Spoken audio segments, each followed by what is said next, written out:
അടുത്തതൊരു പുതിയ വാർത്തയിലേക്കാണ്. പത്തനംതിട്ടയിലേക്കാണ്. മന്ത്രി വീണ ജോർജിനെതിരെ പോസ്റ്റർ പതിച്ച സംഭവത്തിൽ യൂത്ത് കോൺഗ്രസ് പ്രവർത്തകനെ കസ്റ്റഡിയിലെടുത്തു. അടൂർ പന്നിവിഴയിലെ ഏബൽ മാത്യുവിന്റെ കാറാണ് പോലീസ് കസ്റ്റഡിയിലെടുത്തത്. യൂത്ത് കോൺഗ്രസ് പ്രവർത്തകരുടെ പ്രതിഷേധമൊക്കെ മറികടന്നായിരുന്നു പോലീസിന്റെ ഒരു നീക്കം. ശശിനാരായണൻ ചേരുന്നുണ്ട് അല്ലെ? വിശദാംശങ്ങളുമായി ശശിനാരായണൻ ചേരുന്നു. ശശിനാരായണൻ, ഈ സംഭവത്തിൽ അതായത് ഓർത്തഡോക്സ് സഭയുടെ യുവജന സംഘത്തിന്റെ പേരിൽ പോസ്റ്റർ വ്യാപകമായി പ്രത്യക്ഷപ്പെട്ടിരുന്നു. ഈ സംഭവത്തിൽ നേരത്തെ തന്നെ ഇത് ഓർത്തഡോക്സ് സഭ വിശ്വാസികളല്ല ഇതിന് പിന്നിൽ കോൺഗ്രസ് ആണെന്ന ആരോപണം വീണ ജോർജ് നേരത്തെ തന്നെ ഉന്നയിച്ചതാണ്.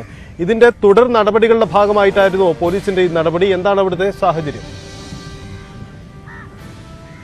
സജിത്ത്, അത് തന്നെയാണ്. കാരണം കഴിഞ്ഞ ആഴ്ചയാണ് മന്ത്രി വീണ ജോർജിനെതിരെ പത്തനംതിട്ടയിലെ ഓർത്തഡോക്സ് പള്ളികളുടെ ചുവരുകളിൽ ഇത്തരം പോസ്റ്ററുകൾ, അത് ഓർത്തഡോക്സ് സഭയുടെ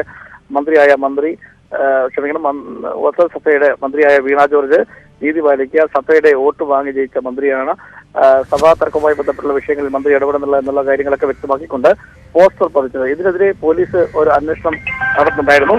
പക്ഷേ ഇതിന് കൃത്യമായി ഇത് ആരാണ് ചെയ്തതെന്നുള്ള കാര്യം വ്യക്തമുണ്ടായിരുന്നില്ല. പക്ഷേ CCTV ദൃശ്യങ്ങളും മറ്റു കാര്യങ്ങളൊക്കെ പരിശോധിച്ചാണ് യൂത്ത് കോൺഗ്രസ് പ്രവർത്തകന്റെ കാറിൽ വന്ന് ഒട്ടിച്ചതായിട്ടുള്ള വിവരം പോലീസിന് ലഭിക്കുന്നത്. അതിന്റെ അടിസ്ഥാനത്താണ് അവർ പന്നിവിഴയിലുള്ള യൂത്ത് കോൺഗ്രസ് പ്രവർത്തകർ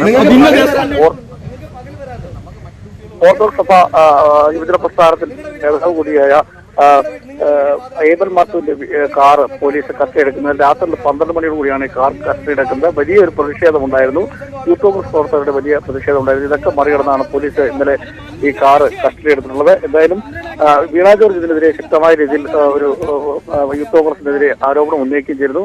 ഈ തനിക്കെതിരെ ഇത്തരം പോസ്റ്റർ പതിച്ചിട്ടുള്ളത് യൂത്ത് കോൺഗ്രസ് വിഭാഗത്തിൽപ്പെട്ട ആളുകൾ കോൺഗ്രസുകാരാണ് എന്നുള്ള ഒരു ആരോപണം കൂടി വീണ ജോർജ് ഈ അവസരത്തിൽ പറഞ്ഞിരുന്നു. അതിന്റെ അടിസ്ഥാനത്തിലാണ് ഇപ്പോൾ പോലീസ് ഈ കാറ് കസ്റ്റഡിയെടുത്തിട്ടുള്ളത്. യൂത്ത് കോൺഗ്രസിന്റെ നേതാക്കളായ രാഹുലും മാങ്കൂട്ടും അടക്കമുള്ള ആൾക്കാർ ഈ കാർ കസ്റ്റഡിയെടുക്കുന്നതുമായി ബന്ധപ്പെട്ട് രാത്രി 12 മണിക്ക് സ്ത്രീകൾ മാത്രമുള്ള സ്ഥലത്ത് നിന്ന് കാർ കസ്റ്റഡിയെടുക്കുന്നതിനെതിരെ പ്രതിഷേധമായി എത്തിയിരുന്നു. ഇതെല്ലാം മറികടന്നാണ് കാർ കസ്റ്റഡിയെടുത്തിട്ടുള്ളത്. അതേസമയം ഏബൽ മാത്യുവിനെ കസ്റ്റഡി എടുത്തിട്ടില്ല. ഈ കാറിലാണ് ഈ സഭയുമായി ബന്ധപ്പെട്ട പള്ളികളിലൊക്കെ പത്തനംതിട്ടയിൽ പോസ്റ്റർ ഒട്ടിച്ചെന്നുള്ള കാരണം കൊണ്ടാണ് ഈ കാർ കസ്റ്റഡിയെടുത്തിട്ടുള്ളത്.